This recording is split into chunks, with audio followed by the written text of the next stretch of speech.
Libra, I'm doing a quick tap into energy. Current energy position is the Three of Pentacles in reverse position. What you might not be aware of is the King of Wands and then the King of Swords. And future orientation or advice for this reading, you have the Ten of Pentacles.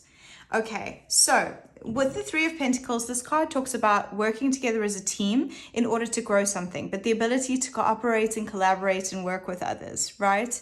And in what you might not be aware of, there are these kings, which are very much you at this point, which is, I know what I want to do and I know what I think. And you're kind of sitting on your throne a little bit and going, which I do love the sense of empowered energy. Having two kings in what you might not be aware of is very, very empowered space of like, I understand what I want in my life. I understand what I want to grow. I understand what I'm empowered about, passionate about, what I want to create. And I'm going to own that space, right?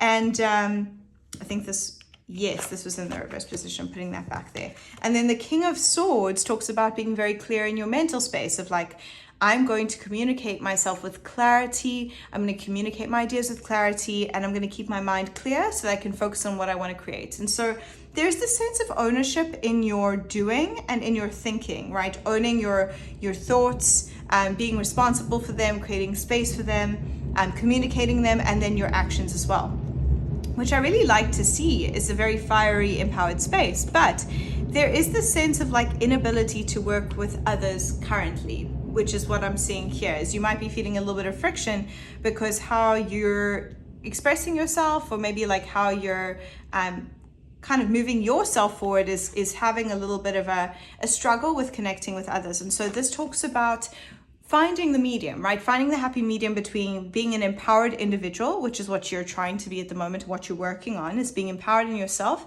and compromising and connecting with others and forming alliances where you balance your skills, right? Everyone has skills, values, abilities, gifts. And so working with them together, that is going to lead you to your 10 of Pentacles, which is amazing fulfillment. It's just everything you could want in a like abundance, right? It's going to lead to more financial abundance, greater wealth, beautiful relationships. It's just a lot of, in your 3D, the things that you want are coming to fruition. But in order to get there, it's not a lone game. We do need to work with others. And so this talks about tempering your sense of individual strength and autonomy, and being able to cooperate and create compromise and appreciate everyone for their gifts and the way that they go about things, so that you can work together to create the sense of abundance. Because doing it on a team, many hands make light work, and that's important too.